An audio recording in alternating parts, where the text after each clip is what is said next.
What's up, ladies and gentlemen? This is the Mercedes AMG GLS 63 4MATIC Plus, and it is the biggest, baddest, most brutal AMG you can buy, in my opinion. I mean, just look at this thing. If you buy this car, you drive this car around, you're just telling everyone that you don't care about anything anyone thinks. Today I'm going to show you around it. We're going to take a look at the spec, of course, but we can be pretty quick about that. It's just black on black on black. So the GLS is, as I said, the biggest, baddest AMG. It is a 7-seater as standard, but you can go for a 6-seater version as an option, which this car is. So you have 2 captain's chairs in the middle basically, and then a 3rd row, which is standard. And then this car also has the optional 23-inch AMG wheels, absolutely massive, with Pilot Sport 4S Michelin tires around that, which you also get if you go for the bigger wheel. 400mm AMG steel brakes behind that to stop this 2.5 ton, just over 2.5 ton car. I mean, look at this front with that Panamericana grille. It just looks so badass, so freaking mean and imposing. Big air intakes here as well in the grille with radiators behind that. And of course, this Panamericana grille on this car is even more aggressive and angry than it normally is on other AMGs. So the 4MATIC Plus is unlike, you know, on the E63S where you've got drift mode.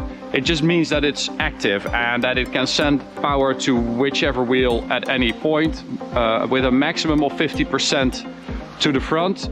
So it is normally basically a rear wheel driven car, and then when it needs to, it can send up to 50% to the front. So it also has an electronic limited slip diff at the rear as standard, the AMG. We've got active suspension, active damping, active engine mounts, active anti-roll bars, all to stop the car from rolling too much and to control that weight in the corners, and all that stuff basically stiffens up in the corners so the car doesn't roll too much.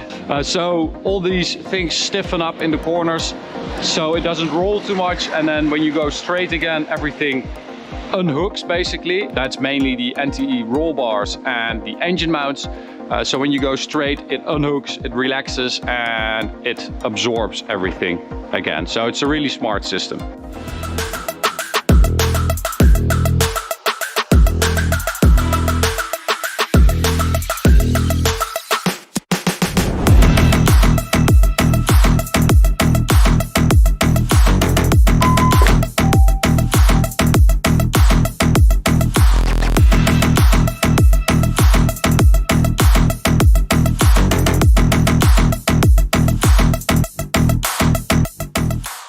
So boot space, of course, is limited if you have the rear seats up, but if you have them down, you have like 890 liters. So that is nice exhaust as well. AMG in black, of course, part of the bumper. It's not the real exhaust, basically. You can see the real one in there. Doesn't sound that good. It is a problem with these AMGs, the 63s, that they don't sound that good on full load. 4-liter V8 bi-turbo engine here, as you probably know, with 612 horsepower, 850 newton meters of torque. But this is the EQ Boost version, so it has an additional boost of 22 horsepower, and it does 0 to 100 kilometers an hour in 4.2 seconds, which is very, very quick. Actually, it's outrageously quick for a car of this size and this heavy. It's pretty amazing.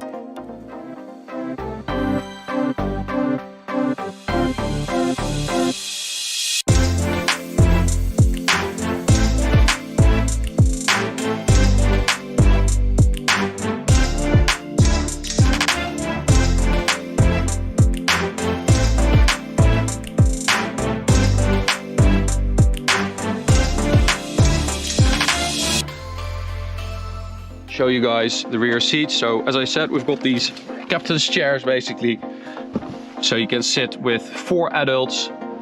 Very, very spacious, this. And then you've got the 2 rear seats for kids basically, but this is 4 adults plus 2 kids easily.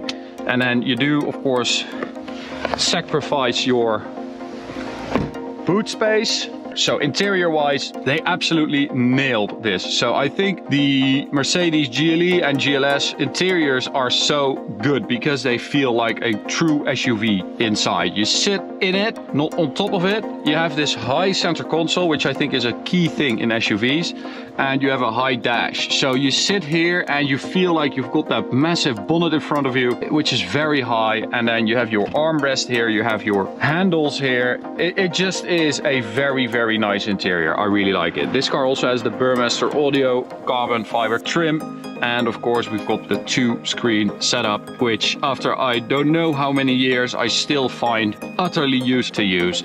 I know where everything is, I know how everything works, but still after all these years, still don't like it.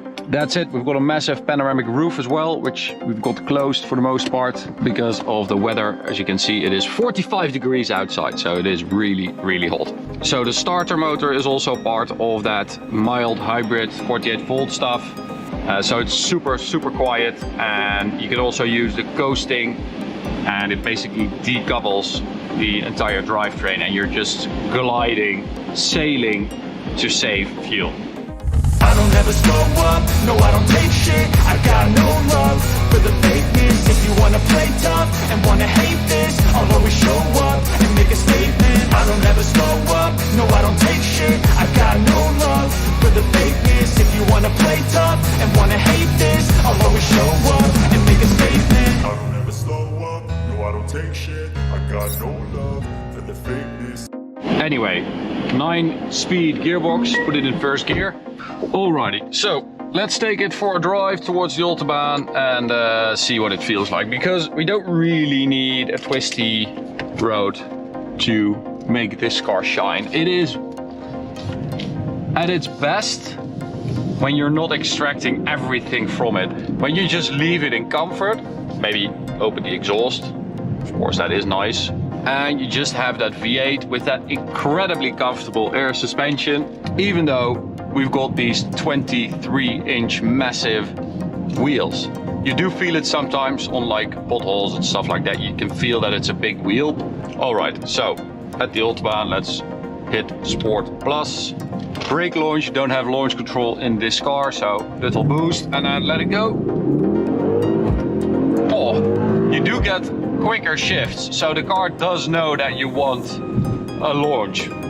And I'll do it super obvious so you can see how long it takes for it to kick down. All right, so bicycle dude is going to overtake the other slow Dutch guy. And then we are going to go in 3, 2, 1. Oh my God, what is it, 1999? I think our 1999 S-Class has about the same kickdown time. That is just ridiculous. Why is it taking that long to think about which gear it should select? So we might have a bit of luck here, a bit of space. It just keeps going. Man, that is seriously impressive. Honestly, this is a big heavy car and it just is relentless. 290 speedo, 291. I mean, that is pretty impressive, right? Just the invincible feeling you get when you sit here. The sound, the looks, the presence, the character, and the speed are all so nice. It's such a cool combination of different AMG things and then wrapped into this massive, really, I mean, this is a really good car to take on holiday. One of the best, probably.